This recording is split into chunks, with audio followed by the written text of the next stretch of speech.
সুপ্রিয় দর্শক, স্বাগত জানাচ্ছি আজকের সম্পাদকীয়তে। আমাদের আজকের বিষয়ের শিরোনাম জট খুলছে জনশক্তি রপ্তানির। আর এ নিয়ে আলোচনার জন্য আমাদের স্টুডিওতে আমন্ত্রণ জানিয়েছি। আমার ডান দিক থেকে পরিচয় করে দিচ্ছি। রয়েছেন প্রবাসী কল্যাণ ও বৈদেশিক কর্মসংস্থান মন্ত্রণালয়ের যুগ্ম সচিব জনাব কাজী আবুল কালাম। রয়েছেন রামরুর চেয়ারপারসন ডক্টর তাসনিম সিদ্দিকী এবং রয়েছেন দৈনিক প্রথম আলোর সিনিয়র রিপোর্টার জনাব শরীফুল হাসান। আপনাদের তিনজনকে স্বাগত জানাচ্ছি আজকে আমাদের আলোচনা অনুষ্ঠানে। দর্শক, জানিয়ে রেখে আমাদের আলোচনায় আপনি অংশ নিতে পারবেন, এই জন্য আপনাকে ফোন করতে হবে। আপনারা যে নম্বরগুলো পর্দায় দেখতে পারবেন সেই নম্বরে, এছাড়া ফেসবুক অথবা SMS এর মাধ্যমে আপনাদের মন্তব্য সরাসরি এই অনুষ্ঠানে পাঠাতে পারবেন। আলোচনা শুরু করার আগে এখন পর্যন্ত যে শিরোনামগুলো আছে সেগুলো আমরা একটু দেখে নিই। চা দোকানদার বাবুল হত্যার ঘটনায় তদন্ত প্রতিবেদন জমা, মিরপুর শাহ আলী থানার 5 পুলিশকে শাস্তির সুপারিশ, তবে তা হবে বিভাগীয়।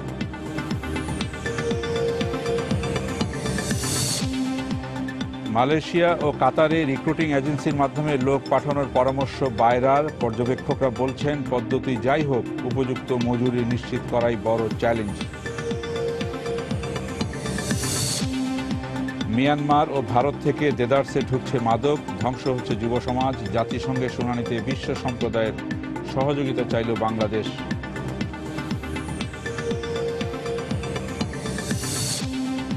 বঙ্গবন্ধু সেতুর 2 সংযোগ সড়ক যেন মৃত্যু ফাঁদ। 5 বছরের দুর্ঘটনায় প্রাণ হারিয়েছেন প্রায় 300। পুলিশি নজরদারিতে নির্দিষ্ট বিরতিতে গাড়ি ছাড়ার সিদ্ধান্ত। এবং টানা কুয়াশায় এবার সময় মতো মুকুল আসেনি রাজশাহীর আমবাগানে। দুশ্চিন্তায় বাগান মালিকরা, নিয়মিত কীটনাশক দেওয়ার পরামর্শ ফল গবেষকদের।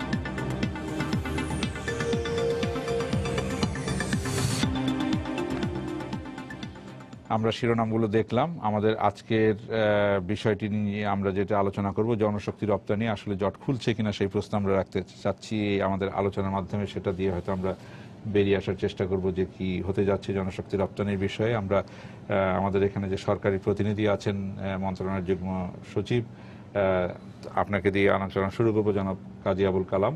আমরা গত কদিন ধরেই জনশক্তি রপ্তানির ব্যাপারে খুব মানে চমকপ্রদ হেডিং পাচ্ছি টেলিভিশনে, পত্রিকায়। 15 লাখ, 3 লাখ, 5 লাখ, নানা সংখ্যাগুলি লাখের কম না।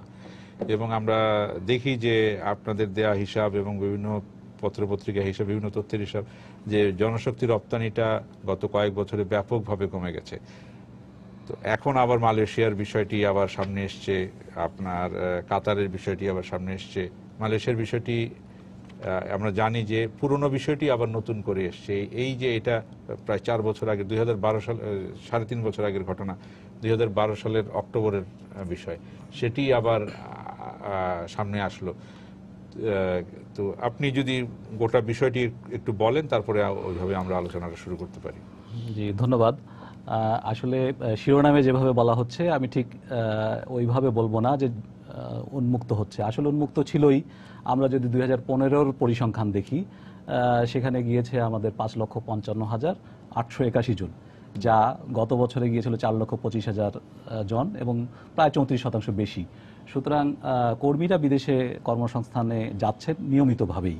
কমেছে তো কিছু, ঠিক কমাও আমি এই মুহূর্তে বলবো না। আমি 2016-র যদি পরিসংখ্যান দিই আজ অবধি, সেখানেও আমার প্রায় 50,000 গিয়েছেন কর্মীরা। তো সেই হিসেবেও যদি আমি ধরি, তাহলে আমার এবছরেও কিন্তু গত বছর যা গিয়েছিল সে তুলনায় কম হবে না। আর এছাড়া আরেকটা জিনিস লক্ষণীয়, যে আমাদের যে সমস্ত প্রতিষ্ঠিত শ্রমবাজার, সেগুলোও কিন্তু আমরা ফিরে পাচ্ছি। যেমন সৌদি আরবে আমাদের কিছুটা কমে গিয়েছিল, কিন্তু 2015 সনের পরিসংখ্যানে দেখা যাচ্ছে যে তৃতীয় সর্বাধিক কর্মী গ্রহণকারী দেশ হচ্ছে সৌদি আরব। এবং কাতার ছিল 88,000-এর মতো নিয়েছিল 2014-তে, এবছর 1,23,000 নিয়েছে। কাজেই এখানেও মোটামুটি ঊর্ধ্বমুখী। তো কাজেই ওই অর্থে সংখ্যার দিক দিয়ে আমি বলবো না যে কমে গিয়েছে বা কমে যাচ্ছে, বরং আমরা যে উদ্যোগ গ্রহণ করেছি এবং তার মাধ্যমে যে বহুল আলোচিত বা প্রত্যাশিত একটি শ্রমবাজার মালয়েশিয়া, সেটি উন্মুক্ত হতে যাচ্ছে। তো সেই বিবেচনায় নিলে আমার তো মনে হয় যে 2016 সনেও আমরা 6 লক্ষ ছুঁয়ে যেতে পারি বা তারও বেশি যাবে।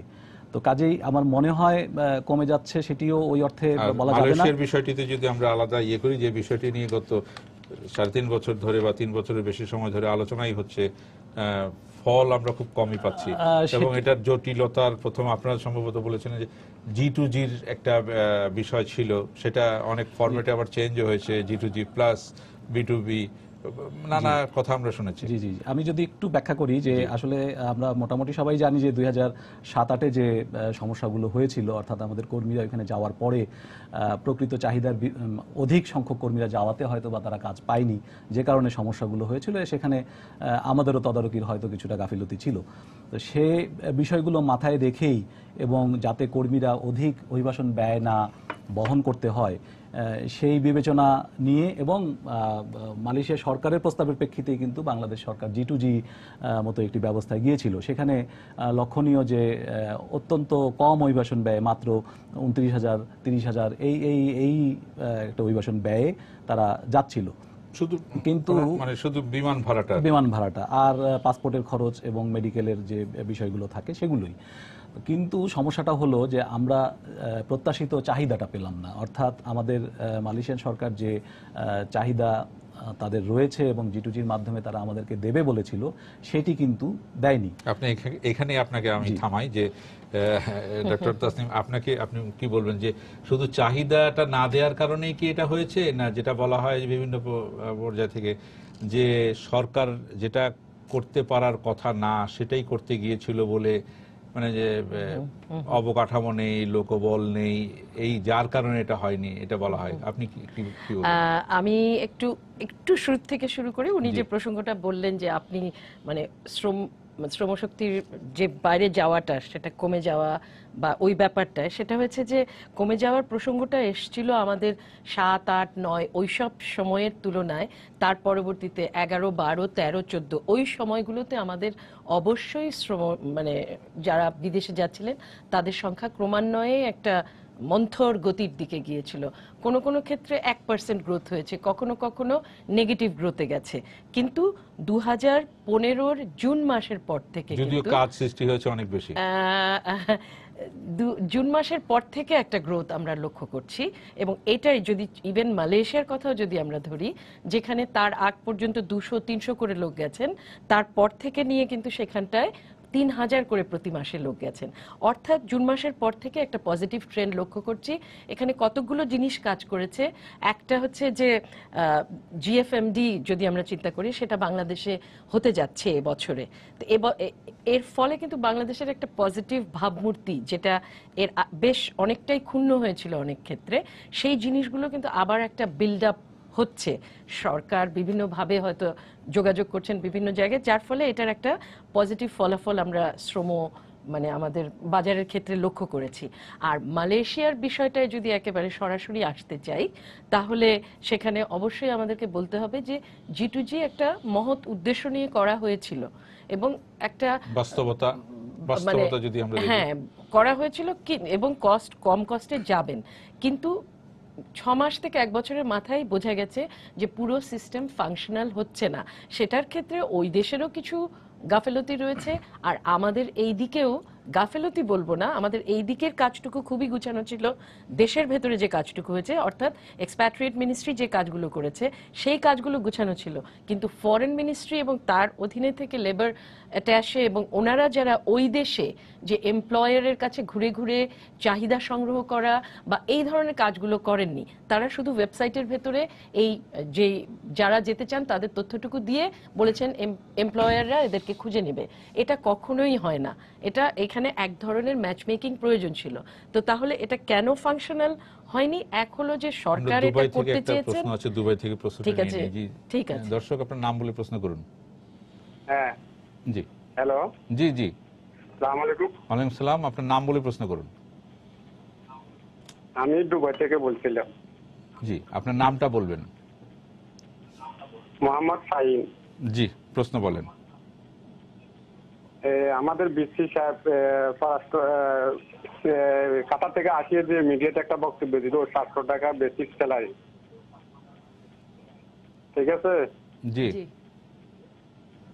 তো এই স্যালারি যদি 700 টাকা বেসিক রিয়েল হয়, 700 রিয়াল যদি বেসিক স্যালারি হয়, তাহলে উনি খাবে কি, বাড়িতে দিবে কি? এই এগ্রিমেন্ট কি দরকার? একজন লোক নেপালি 1500 রিয়ালের নিচে কোনো এগ্রিমেন্ট নাই দুবাইতে। জি শুধু জি আমাদের বাংলাদেশেই 700, 800, 900 টাকা দিয়ে এগ্রিমেন্ট করে। কিভাবে মানুষ করবে? আমরা 3000 দেরাম স্যালারি দুবাইতে। জি আমরা মজুরির বিষয়টি নিয়ে আলোচনা করব। ধন্যবাদ আপনাকে।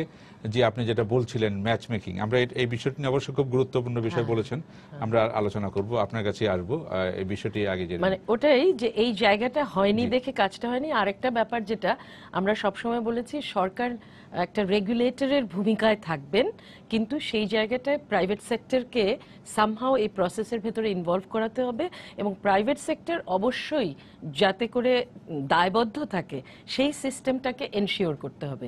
এবং আমার মনে হচ্ছে G2G প্লাস হয়তো সেই ধরনের একটা দিকেই যাচ্ছে। জি আমি জনাব শরীফ আপনার কাছে আসি। আপনি তো সব পক্ষের সাথেই কথা বলে আপনাকে রিপোর্ট তৈরি করতে হয়।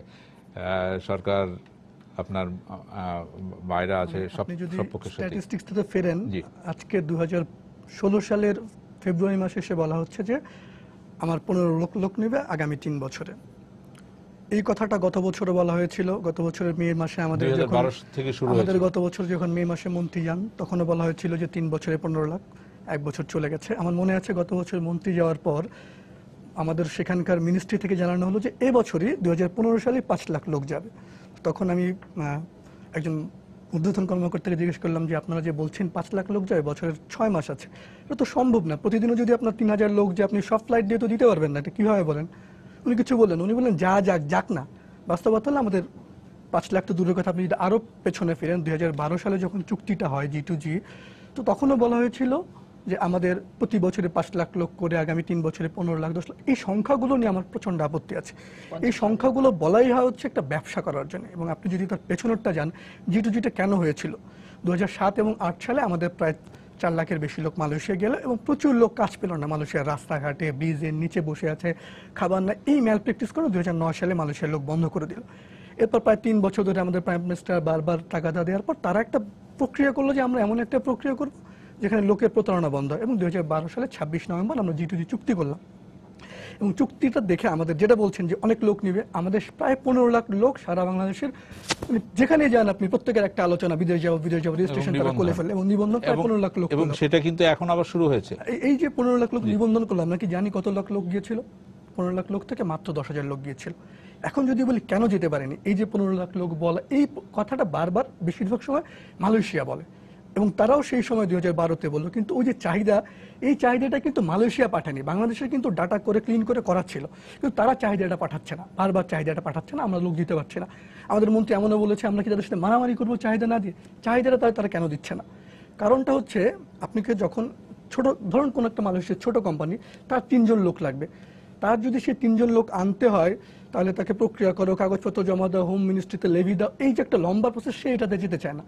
যেতে না চায় কি করে? যে সমুদ্রপথের লোক যাচ্ছে, ইলিগেল লোক যাচ্ছে, সে তাদেরকে কাজ দিচ্ছে। লিগেলে যাকে 100 টাকা দিতে হইতো এখন সে তাকে দিচ্ছে 10 টাকা, কমে কাজ পাচ্ছে।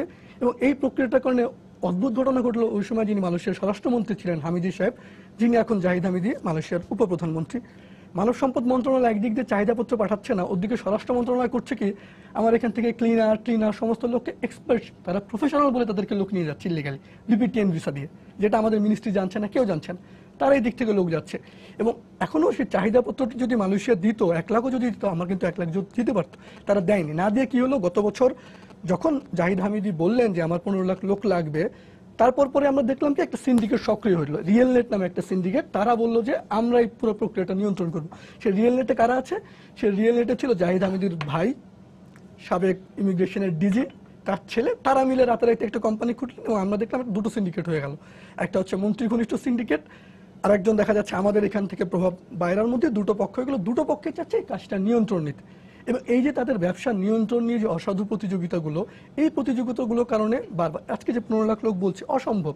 মালয়েশিয়ার আমার গতবার ওদের শ্রম রিলেটেড যাদের সাথে কথা হয়েছে, প্রত্যেকে বলেছে আমার আগামী 3 বছরে 15 লাখ না, আমার 5 লাখ লোকও নেওয়ার কোনো প্রয়োজন নেই, কারণ আমার 3 থেকে 4 লাখ ইলিগাল বাঙালি ওখানে আছে, যারা সমুদ্রপথে গিয়েছে, যারা কাজ পায় না, যারা কোনো মতে কোনো বিল্ডিংয়ের ছাদে বা পেছনে কনস্ট্রাকশন বিল্ডিং লুকিয়ে আছে। তাদেরকে আপনি ইলিগাল থেকে লিগাল করবেন, লিগাল করার পরে না নতুন লাগবে। আমি আজকে আপনাদের এখানে বলে যেতে চাই, সরকার যে বলছে আগামী 3 বছর 15 লাখ লোক, আপনি 3 বছর পরে আবার এখানে আসেন, 15 লাখ লোক 5 লাখ লোকও সেখানে যাবে না। আমাদের সেই ধরুন আমার যদি 15 লাখ লোক যেতে হয়, তাহলে আমি আসি আপনার কাছে, তাহলে এই বাড়িয়ে বলা কেন? না দেখুন, এখানে একটা জিনিস আপনার পরিষ্কার করা দরকার। এই বলাটা কিন্তু বাংলাদেশ সরকার বলেনি, এটা মালয়েশিয়ার সরকারই কিন্তু বাংলাদেশ বলেছে যে সরকার 15 লক্ষ বাস্তবতা জানে তো যেটা সম্ভব না। সেটি পরে চুক্তির পরে দেখা যাবে। কিন্তু আমরা তো মন্ত্রীর মুখ দিয়ে পেয়েছি যে হ্যাঁ তারা এত লোক নিবে বলেছে। হ্যাঁ, নিবে বলেছে, সেটি নিবে তো আমরা বলেছে, অস্বীকার তো করছি না, নিবে তখন বলেছে। আমরা কেন এটা বলবো না, এটা সম্ভব কিনা? না, সম্ভব কিনা সেটি মানে পরে বিবেচনা করা যাবে। আমার যদি ডিমান্ড আসে, আমি সক্ষমতা, যেমন আমি যদি বলি আমাদের 2007 এবং 8-এ সর্বোচ্চ 7 লক্ষ 8 লক্ষ গিয়েছিল, তো সেই বাস্তবতায় যদি আমি বিবেচনা করি তাহলে অন্য দেশেও যাবে, এখানেও যাবে, সেই হিসেবে হয়তো বা এত নাও যেতে পারে। কিন্তু প্রশ্ন হলো যে আমার যদি ডিমান্ডটা আসে, সেখানে আমার জন্য মানে যাওয়ার জন্য কর্মীরা প্রস্তুত আছে এবং যারা পাঠাবে তাদেরও সক্ষমতা আছে। তো সেই ক্ষেত্রে আমাদের যে সহযোগিতা প্রদান করতে হবে, তার জন্য আমাদের যে ইনফ্রাস্ট্রাকচার বা লোকবল, সেগুলোতেও আমরা মোটামুটি প্রস্তুতি আছে, কারণ কিছুদিন আগেও আমরা G2G-তে পাঠিয়েছি। এখন প্রশ্ন হলো যে সংখ্যাটা তো খুবই কম। না, সেটি তো উনি বিশদভাবেই ব্যাখ্যা করলেন যে মালয়েশিয়ার একজন এমপ্লয়ার যখন ডিমান্ডটা প্লেস করে, এখানে একটা MCAB নামে একটা অথরিটি ছিল, মালয়েশিয়ান কমিটি অন মানে বাংলাদেশি রিক্রুটমেন্ট প্রসেস, ওইখানে অ্যাপ্লিকেশন করতে হতো। তো উনি যেটা বললেন সেটা নিশ্চয়ই লক্ষ্য করেছেন যে একজন নিয়োগকর্তা নিজে কেন দৌড়াদৌড়ি করবে, রাদার সে আগের পদ্ধতিতে লুকিয়ে থাকা লোকজনকে সেটা না, সেটা চেয়েও যদি আমি বলি, একজন আমাদের আগে যখন একজন রিক্রুটিং এজেন্সি ইনভলভ ছিল, সে তার পক্ষে কাজগুলো করে দিত এবং তার যেই দিন কর্মী দরকার সেই দিনই সে পৌঁছে দিত। সেই বিষয়টি এখানে ছিল না বলেই হয়তো বা এই ডিমান্ডটা, মানে কেউ একজন ছিল না, অনুঘটক একজন ছিল না, যার কারণে এই সমস্যাটা হয়েছে। এবারে যে পদ্ধতিটা বলা হচ্ছে G2G প্লাস, প্লাস মানে কিন্তু এই একটা এলিমেন্ট অ্যাড হচ্ছে, সেটি হলো রিক্রুটিং এজেন্সি। সে হয়তো তৎপরতা চালিয়ে এই ডিমান্ডগুলো আরো এক্সপেডিট করবে। একজন দর্শক আছেন, দর্শকের প্রশ্নটি নিয়ে নেই। জি দর্শক, আপনার নাম বলে প্রশ্ন করুন। হ্যালো, হ্যাঁ, জি আপনার নাম বলে প্রশ্ন করুন। হ্যাঁ, আমার নাম আব্দুর রহমান। জি, আপনার প্রশ্নটা বলেন। আমার প্রশ্ন হইল, মালয়েশিয়া যাওয়ার জন্য আমার ছেলেকে ওই মানে পাঠানোর জন্য আমি করেছি, কিন্তু এই ছেলে কোনোভাবে মনে করেন যে যাইতে পারতেছে না। সরকার যেভাবে দিতে চায় এটা কম টাকায়, ওইটারও কোনো পত্তা পায় না। তার মধ্যে আবার ওই আপনার ওই বাইরের কোম্পানিতে মনে করেন যে আমরা বহু টাকা লাগছে। এটা কিভাবে পাঠাইতে আমরা সরকারের অনুমতি পাই, এটা আমি জানতে চাচ্ছি আপনার কাছে। ধন্যবাদ। উনি প্রক্রিয়াটা জানতে চান। নাম নিবন্ধন করেছিল, যেতে পারেনি, যেটা বলছেন। আচ্ছা, সেটা যদি এইটার আগে আমাদের আগের প্রশ্নটা যেটা আছে, যে দুবাই থেকে একজন প্রশ্ন করেছেন, আমাদের মজুরি নির্ধারণের ক্ষেত্রে মনে হয় আমরা বিভিন্ন সময় পিছিয়ে পড়ছি। এখানে দর্শক দুবাই থেকে যিনি বললেন যে নেপালের শ্রমিক, নিশ্চয়ই ওনার আশেপাশে আছে নেপালের শ্রমিক, তাদের 1500 করে, সেখানে আমাদের তার অর্ধেকের চেয়েও কম, 700। তো আমরা কেন এই জিনিসটা নিশ্চিত করতে পারছি না উপযুক্ত মজুরি? না, পারছি না সেটা ওই অর্থে আর কি বলা যাবে না। মানে আসলে যেটা হয়েছে যে উনি হয়তো দুবাইয়ের প্রেক্ষাপটে বিবেচনা করলেন। দুবাইয়েও আমাদের যে কর্মীরা অন্য দেশের কর্মীদের চেয়ে একেবারে কম পাচ্ছে সেটি বলা ঠিক হবে না। তবে এটি হলো দক্ষতা। আমাদের এটি হলো নির্মাণ শ্রমিকরা 1012 দিরহামের মতো পাচ্ছে, আর যারা একদম সাধারণ ক্যাটাগরির লেবার, সেটি তো অবশ্য বিগত 2 বছর ধরে যাচ্ছে না। এর আগে যারা গিয়েছিল তারা সে শুরুতে হয়তো 800 দিরহামের মতো দিয়ে শুরু করত, তারপরে হয়তো আস্তে আস্তে এটা বেড়ে যেত। তো কাতারের ক্ষেত্রে যেটা হয়, সেখানে কিন্তু নির্মাণ শ্রমিকরা যায়, সেখানেও এই 800-1000 রিয়াল এরকমের মধ্যেই যাচ্ছে।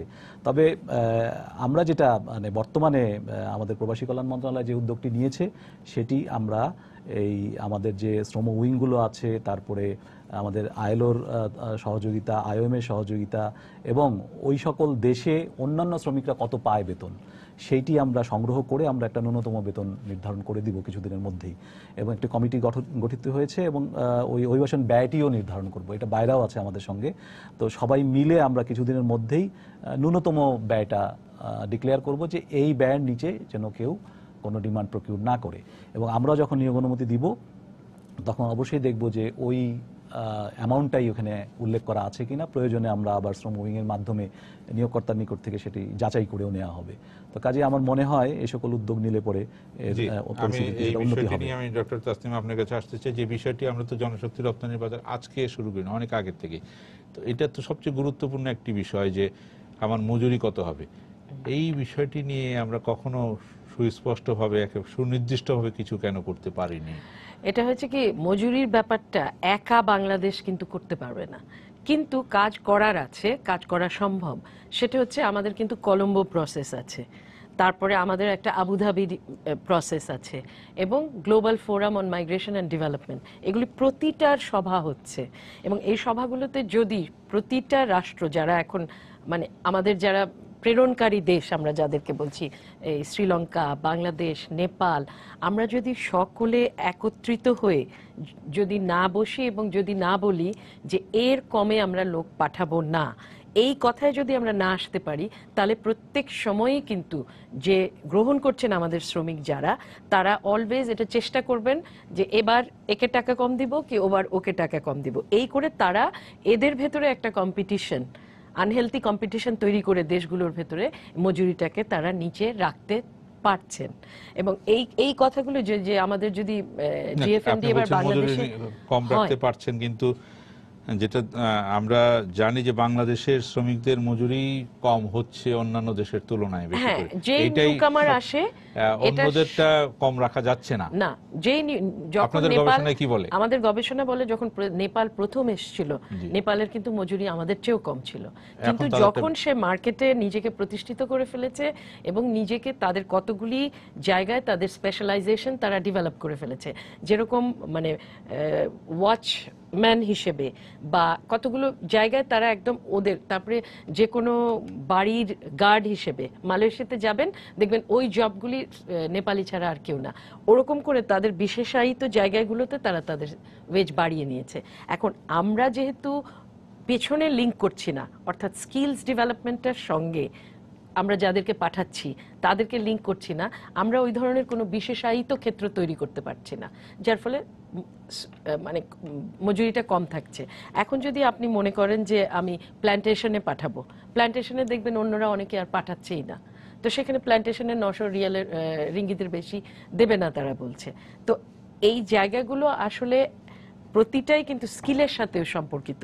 যদি বাংলাদেশ নিজে কিছু করতে চায় তো সেই জায়গাটা তার নিজের ঘরকে আগে গুছাতে হবে। জি, আপনি কি বলবেন? কাতার, মালয়েশিয়া, প্রতিটা বাহরাইন, প্রতিটা দেশ গিয়ে সাধারণ মানুষের সাথে কথা বলার অভিজ্ঞতা আছে। এই মজুরিটাই কিন্তু একটা ভয়ঙ্কর সংকট তৈরি করে। ধরুন সে কাতারে গিয়েছে 6 থেকে 7 লাখ টাকা খরচ করে, আমাদের সৌদি আরবের গভর্নমেন্ট যে কাগজে অনুমতি দেয় তাতে লেখা থাকে সে 17,000 টাকায় গিয়েছে, বাস্তবতা হচ্ছে সে 7 লাখ টাকার কমে যায়নি। তো সে যখন 6 বা 7 লাখ টাকা খরচ করে যায়, তার হয়তো ওখানে বেতন মাসে 14,000 টাকা, সারা বছর মিলে হয়তো সে ইনকাম করছে 1 লাখ টাকা, তার হয়তো পারমিটটা আছে কাগজে থাকা 3 বছর, সে দেখা যায় 3 বছরে সব মিলে সারাদিন খেটে খুঁটতে তুলেছে 2.5 থেকে 3 লাখ টাকা, বাকি যে 4 লাখ টাকা সে কীভাবে তুলবে? সারাটাক্ষণ তার মাথার মধ্যে একটা টেনশন থাকে, প্রেশার থাকে। এই প্রেশারগুলোর কারণে সে অসুস্থ হয়ে যায়, তার অ্যাক্সিডেন্ট হয়, স্ট্রোক হয়।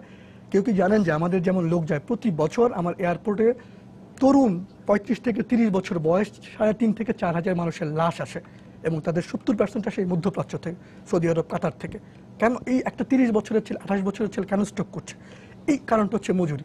তার টেনশন থাকে, আমি জমি বিক্রি করে গিয়েছি, আমি টাকা চাই, টাকাটা তুলতে পারে না, কেন তার মজুরিটা কম হয়? আমাদের কাছে, সরকারের কাছে বা আমাদের কাছে হচ্ছে এই মানুষগুলো হচ্ছে টাকা পাঠানোর মেশিন। ও যদি 10 টাকা পাঠায় আমার তো লাভ, আমার তো কোনো ইনভেস্ট নাই এখানে, ও তো টাকা পাঠাচ্ছে, রাষ্ট্র ওর জায়গাগুলো চিন্তা করে না, কিন্তু তাকে তো তার নিজের টাকাটা তুলতে হয়। যার কারণে দেখা যায় আমাদের ধরেন 1976 সাল থেকে লোক পাঠানো, আমরা কিন্তু 40 বছরে পারিনি কোন দেশে আমাদের কত মাইগ্রেশন কস্ট হবে, কত বেতন, আমরা সেটা করতে পারিনি। ইভেন আমাদের কোনো প্ল্যানই নেই। যেমন ধরেন নেপালের লোকটা দ্রুত ইংরেজি পারে, আমরা ঠিক করে বিদেশ ভ্রম বলে আমাদের যে একটা প্ল্যান করে স্কিল করে সেটা করি না। ধরুন মধ্যপ্রাচ্যে সে যদি শুধু আরবি জানে, তার যে পরিমাণ তার বেতনটা বেড়ে যায়। এমনকি আমাদের যারা মাদ্রাসায় পড়ে আমরা তাদেরকে পাত্তাই দিই, লোক কি করবে? ধরুন আমাদের যেই পরিমাণ মাদ্রাসা স্টোর আছে, গভর্নমেন্ট শুধু এইটুকু প্ল্যান করে যে আমার আরবি পাঠানোর লোকগুলোকে আমি মধ্যপ্রাচ্যে পাঠাবো একটু কাজ শিখে। আমাদের কখনোই আমরা সেগুলো ভাবিই না, কাজই করি না। কারণটা কি? এই সেক্টরটা যতই গালি দেন না কোন ওই বাইরা যাদেরকে আপনি আদম ব্যাপারী বলেন ওরাই মোটামুটি ইনফর্মালি দাঁড় করিয়েছে, তারাই লোক পাঠাচ্ছে। সরকারের যেইভাবে গুরুত্ব দেওয়ার কথা, যেভাবে পরিকল্পনা করার কথা, যেখান থেকে আপনি 14 বিলিয়ন 15 বিলিয়ন এত টাকা পাচ্ছেন, সেখানে রাষ্ট্রের বিনিয়োগ কত? অর্থনীতির তিনটা স্তম্ভের একটা স্তম্ভ। কিন্তু আপনি কি শুনলে অবাক হবেন, আমাদের এটার যদি এই মন্ত্রণালয়ের বিনিয়োগ দেখেন তাহলে দেখবেন 50টা মন্ত্রণালয়ের মধ্যে শেষের দিকে গিয়ে তাদের বিনিয়োগ, তার মানে তাদের কোনো খরচ, এবং যে টাকাটাও তাদের পেছনে খরচ হয় সেটাও একজন প্রবাসী শ্রমিক তার যাওয়ার আগে যে একটা টাকা ফান্ডে রেখে যায়, সেই টাকাটাই তার ডেড বডি আনা হচ্ছে, অসুস্থ হলে সেই টাকা হচ্ছে, সেই টাকাই প্রবাসী কল্যাণ ব্যাংক হচ্ছে। অদ্ভুত বিষয় হচ্ছে সামান্যই মানে 6 লাখের মতন দেয়া আছে, এবং অধিকার ওইখানে বলতে যা লোকেরা বোঝায় চাঁদা মানে তুলে আমাদের কাছে লাশ ফেরত এই পাঠায়। মানুষগুলো টাকা পাঠানোর যন্ত্র ছাড়া আর কিছুই না। তাদের অধিকার বলেন, তাদের মজুরি বলেন, আমরা খুব কমই ভাবি। প্রপিপল লোক আছে স্যার, অনেকদিন ধরে এখানে আছেন। যে আরেকটা প্রশ্ন আছে মজুরি নিয়ে, আমি সেই মজুরি নিয়ে প্রশ্নটা নিয়ে নেই। জি দর্শক, আপনার নাম বলে প্রশ্ন করুন। হ্যালো, হ্যালো, আসসালামু আলাইকুম। ওয়ালাইকুম আসসালাম। জি মোহাম্মদপুর থেকে বলছি। জি বলেন, আচ্ছা, আমি যে দুবাইতে আপনার 3 নামটা বছর বলে ছিলাম। প্রশ্নটা করুন। জি, আমি দুবাইতে 3 বছর ছিলাম। হ্যাঁ, আমার বেতন ছিল 750, আর ইন্ডিয়ানকে বেতন ছিল 1500, আর আমি এসির কাজ করতাম। মানে ওদের বেতন বেশি আর আমাদের কম, এটা ডিফারেন্স একটু বলতে পারবেন? জি ধন্যবাদ। আর ওরা 40,000 টাকা দিয়ে যায় ইন্ডিয়া, আর আমরা যাই 2-3 লাখ টাকা দিয়ে। কি বলবেন আপনি? না, এটা ঠিকই আছে। উনি যখন ওই যে শরীফ সাহেব যে একটু আগে যে কথাটা বললেন, সেটা আপনি একটু ফিরে আসি। মানে আমরা এত বছর ধরে জনশক্তি রপ্তানি করছি, কিন্তু আমরা কোনো অবকাঠামো বা না, সিস্টেম গড়ে তুলতে পারিনি। না, যে গড়ে তুলতে পারিনি এটা আমি স্বীকার করব না, কারণ আমাদের 38টা কারিগরি প্রশিক্ষণ প্রতিষ্ঠান ছিল, সেখান থেকে আমরা এই মুহূর্তে আমাদের 70টি কারিগরি প্রতিষ্ঠান। তো আমাদের তো যদি একটা প্ল্যান না থাকতো তাহলে তো আমরা এগুলো তৈরি করতাম না। প্লাস আমাদের প্রতিষ্ঠান হয়েছে, আমাদের অবস্থার কি উন্নতি হয়েছে? অবশ্যই হয়েছে, কারণ আগে আমার যেখানে 60,000-এর মতো আমরা বছরে প্রশিক্ষণ দিতে পারতাম, সেখানে আমরা এখন 1 লাখ দিতে পারছি, এবং আমরা এই বাকি যে প্রশিক্ষণ প্রতিষ্ঠানগুলো নির্মাণ করব সেগুলো শেষ হলে পরে সেই প্রশিক্ষণে আমার কর্মীদের বেতন কেন বাড়ছে না, মজুরি কেন বাড়ছে না? এখানে আরেকটা ফাঁক আছে। ফাঁকটা হচ্ছে যারা এখানে ট্রেনিং নিচ্ছেন তারা যে বিদেশ যাচ্ছেন সেটাও কিন্তু না। বিদেশ যাওয়ার প্রক্রিয়াটা দালাল ধরে অমুক ধরে যে কোনো মানুষ, সেটি আবার ভিন্ন আলোচনা। যারা ট্রেনিং নিচ্ছে তারা তাদের অনেকেই যেতে পারছে না। এখানে একটা গ্যাপ আছে। একদিন আগে জানছে সে অমুক দেশে ওই কাজে যাচ্ছে, সে জানে যার না কি ফলে কাজে যাচ্ছে। যারা ট্রেনিং নিচ্ছেন তারা অনেক ক্ষেত্রে, কারণ এটা আমরা এই টিটিসি গুলোকে ব্যবহার করে প্রচুর ট্রেনিং দিয়েছি আমাদের এলাকাগুলো থেকে, টাঙ্গাইল থেকে, চিটাগাং থেকে, কিন্তু এই যে ট্রেনিং যাদের দিয়েছি তাদের কাউকে বিদেশে পাঠাতে পারছি না। কেন? কারণ আমার মনে হয় আপনি যেহেতু গবেষণা করছেন, আরেকটা ডিনামিক্স ভুলে গেলে চলবে না। আমরা সম্প্রতি 2015 সনে যে সংখ্যা বললাম আমি একটু আগে, 5,55,000, তার মধ্যে আমরা দেখতে পেয়েছি যে ইন্ডিভিজুয়ালি লোক গিয়েছে 78%। জি, তো তার ইন্ডিভিজুয়ালি মানেটা কি? মানেটা হলো ফ্রেন্ডস এন্ড ফ্যামিলিজ, না ফ্রেন্ডস এন্ড ফ্যামিলিজের মাধ্যমে সেই ভিসাগুলো এসেছে। হ্যাঁ, তার মানে এই যে প্রতারণার কথাই যদি বলি, তাহলে কে করছে? আমি কি এককভাবে রিক্রুটিং এজেন্সিকে দায়ী করব? তা তো নয়। আমার যে নিকটাত্মীয়, সেই তো ওই বেশি দামে ভিসাটা ক্রয় করে আবার তার নিকটাত্মীয়র কাছে বিক্রি করছে। সেই ক্ষেত্রে কিন্তু ওই যে প্রশিক্ষণের কথা বলি, দক্ষতার কথা বলি, এখানে বিবেচনায় আসে না, কারণ সে তো তার ওই নির্দিষ্ট লোকটিকে পাঠাবে, সে প্রশিক্ষিত কিনা, সে তার ওই দক্ষতা আছে কিনা, সেই ক্ষেত্রে এই বিবেচনাটা হয় না। কাজেই মানে পুরো জিনিসটা এত সরলীকৃত নয়। অর্থাৎ আমার যে কর্মীরা যাচ্ছে তার মধ্যে একটা বড় অংশ যাচ্ছে নিজেদের উদ্যোগে ভিসাটা সংগ্রহ করে বা চাহিদাটা সংগ্রহ করে, তো সেটি একটি দিক। আর একটা দিক হলো, আমি ডক্টর তাসনিম আপনার কাছে আসতে চাই, নিজেদের উদ্যোগে যদি সংগ্রহ করে আসতে হয়, সেখানে সরকার কি একটা মানে একটা ইয়ে রাখতে পারে না যে হ্যাঁ এত কম হবে না, মজুরির বিষয়টি কি নিশ্চিত করতে পারে না? মানে পুরো জিনিসটাই হচ্ছে ইনফর্মালি, হ্যাঁ এত পুরো জায়গাটাকে ফর্মালি করতে সমস্যা, সেটাই প্রাতিষ্ঠানিকীকরণটা খুব কঠিন, কিন্তু কিছু একটা এখানে বের করা প্রয়োজন, যেখানে রিক্রুটমেন্ট সেক্টরের পুরোটা কাজ যদি দেখেন আপনি, এটা তো এক হলো যে 78% ইন্ডিভিজুয়াল কন্ট্রাক্ট এর মাধ্যমে যাচ্ছে, এছাড়াও যদি রিক্রুটিং এজেন্সিও যায়, সে একেবারে লাস্ট স্টেজে এসে ইনভলভ, এর আগে কিন্তু সব দালাল ইত্যাদি ইত্যাদি দিয়ে ইনভলভ। তো যার ফলে এখানে যে মানে কোনো রকম লিঙ্কেজ সরকার তৈরি করবেন, ওই ধরনের কাজগুলো কিন্তু হয়নি, হচ্ছে না, এখনো হচ্ছে না। প্রবলেমটা কঠিন, কিন্তু প্রবলেমের সলিউশন খুঁজে বের করতে হবে, কিন্তু সলিউশনটা কিন্তু এখন নেই। কিন্তু এতদিন পর্যন্ত যে নেই, এটাও কিন্তু আবার দুঃখজনক। কেন এটার সলিউশনটা বের করতে পারছি না আমরা? আমরা কি তাহলে এই ক্ষেত্রে কাজ করছি না? সলিউশন নেই যেমন ঠিক আবার আছেও। যেমন যদি আপনি মানে কেন 78%-এর যে আপনি যদি একটু ব্যাকগ্রাউন্ডে যান তাহলে দেখবেন আমাদের লোকজন যখন মধ্যপ্রাচ্যে যাওয়া শুরু করলো, সে হয়তো কোনো একজন আরবের বাড়িতে দারোয়ান বা ড্রাইভার হিসেবে কাজ করে। সে তাকে বলে, ওই আরবকে বলে, ভাই আমার একটা দেশে একটা ভাই আছে, আমি ওটার লোক আনবো, ভাই তুমি আমাকে একটু অনুমতি দাও। ও হয়তো অনুমতি দিল। অনুমতি দেওয়ার পর প্রথম আসলে তার কোনো টাকা লাগতো না। পরবর্তীতে অন্য কোনো বাঙালি গিয়ে সে আরবটাকে বলে, দেখো ও তোমার কাছ থেকে নিচ্ছে, ও তোর আত্মীয় না, অন্য একজন কিনে 2 লাখ টাকা নিচ্ছে, তুমি আমাকে দাও, আমি তোমাকে 500 রিয়াল দিব, তোমাকে টাকা দিচ্ছে, তুমি আমাকে অনুমতি দাও। ও তখন আরেকজন বাঙালি যে বলছে ও 500 দিচ্ছে, আমি তোমাকে 1000 রিয়াল দিব। আরবটা তখন দেখছে কি রে মজা তো, ওরাই কম্পিটিশন করছে কে লোক আনবে, আমি ঘরে বসে থাকি, আমিও টাকা পাচ্ছি। সে তখন যে বেশি দিচ্ছে তার কাছে দিচ্ছে, যার কারণে একমাত্র বাংলাদেশি সেটা, যে ভিসাটার কোনো দাম নেই। ধরুন আপনি আপনার ঘরে কাজের লোক রাখবেন, আপনি কি সে কি আপনাকে টাকা দিয়ে আসবেন, আপনি তাকে টাকা দিবেন? উল্টো হচ্ছে আমাদের এখানে, সে টাকা দিয়ে যাচ্ছে লোক। কিন্তু সেই জায়গাটাই, এবং যেটা হচ্ছে সে এই বেচাকেনার কারণে যেখানে টাকা লাগার কথা সেখানে 4 লাখ 5 লাখ 6 লাখ লোক জায়গা হচ্ছে। এবং ওই সে তার মামাতো চাচাতো খালাতো ভাই দ্বারা যেমন প্রতারিত হচ্ছে, আবার এমপ্লয়মেন্টটা তাদের দ্বারা হচ্ছে। মানে এখন সমস্যাটার সমাধানটা কি? খুব আমার কাছে মনে হয় রাষ্ট্র যদি ঠিক করে যে আমি আগামী 5 বছরে কারা কারা বিদেশ যেতে চাই, আমি ডাটাবেজে নিয়ে আমি এবার তাদেরকে ট্রেনিং করাবো, ট্রেনিং করে আমি স্কিল বানাবো। আমার যে দেশ থেকে চাই আমি এই যে মামা চাচা খালা, আমি এটা চেষ্টা করবো কমাতে, বন্ধ করতে। বেটার আমার যেখানে স্কিল লোক এবার লাগবে, আমি যদি টোটালি বন্ধ করি, ধরুন কালকে যদি আমি বলি যে সৌদি আরব থেকে আমি আমার 10 লাখ ক্লিনার নিয়ে আসবো, সৌদি আরব অচল হয়ে যাবে। ধরুন আমার বাসায় কাজের বউটা না আসলে কিন্তু আমি এক ধরনের অচল, কাজে তাকে কিন্তু আমি গুরুত্ব দিই, সম্মান দিই। কিন্তু আমরা আমাদের শ্রমিক পাঠাতে আমাদের মানসিকতা হয়ে গেছে যে আমাকে তো মানে আমাকে না নিলে আমার হবেটা কি? আমরা বুঝতে চাই না, আমি যদি না গিয়ে ওর ওখানে কাজ করি, ওর রাষ্ট্রটা গড়বে না, মালয়েশিয়াটা আজকে ইকোনমিক ডেভেলপমেন্ট হবে না, মধ্যপ্রাচ্যে চলবে না।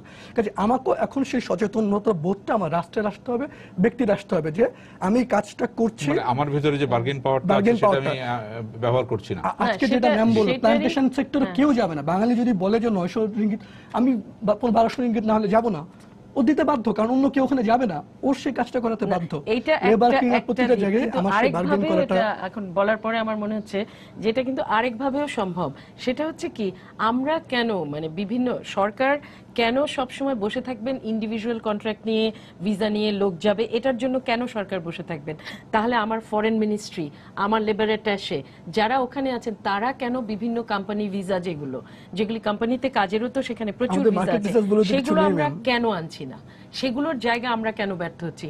সরকার কেন বসে আছেন যে ইন্ডিভিজুয়াল কন্ট্রাক্টে যা আসবে ওই দিয়ে কাজ যেভাবে চলছে চলবে? কেন এটা হবে? আসলে সরকারকে তো একদম নিজের বিশেষায়িত সেল প্রয়োজন এই মন্ত্রণালয়ের ভেতরে, ফরেন মিনিস্ট্রির ভেতরে, এবং একটা 10 বছরের কর্ম পরিকল্পনা নিয়ে তাদের এগিয়ে যাওয়া প্রয়োজন। এবং সেখানটায় মানে আমি কোন মন্ত্রী কার সাথে কি ধরনের নেগোসিয়েশন করে সব কোম্পানি ভিসাগুলি বের করে আনবো, এটার একটা কর্ম পরিকল্পনা থাকতে হবে। অর্থাৎ আমরা ওই জায়গায় কোনো কাজ করছি না, ওই জায়গায় কাজ না করার জন্য কর্মপরিকল্পনার বিষয়ে কোনো অগ্রগতি হচ্ছে না, ওই জায়গায় আমরা এখনো কাজ করছি না। কি বলবেন আপনি? না, এটা পুরোপুরি সত্য নয়, কারণ আমরা করছি না সেটি বলা মোটেই সঙ্গত হবে না। কারণ আমাদের 16টা লেবার উইং ছিল, আমরা সেখানে এখন 28টা লেবার উইং তৈরি করেছি। আর এমন না পদ বাড়িয়েছি না, উনি যেটি বলছেন এটি এত সরলীকৃত না যে আমি একজন কোম্পানিকে গিয়ে বললাম যে ভাই ভিসা দাও আর সে দিয়ে দিবে, সেটি তো না। আমার লেবার অ্যাটাশে অবশ্যই কাজ করছে। একা কত কাজ করবে? 20 লাখ লোক লেবার অ্যাটাশে আছে, দুইজন। এখানে আমার লেবার অ্যাটাশে কতটুকু কাজ করছে, এখানে আমি মাননীয় মন্ত্রীর একটা কথা, যে কাতারের বিষয়টি যিনি বললেন, যে পত্রিকায় এসছে কথাটি, কাতার জানে আমাদের এখানে শতকরা 75% মুসলিম।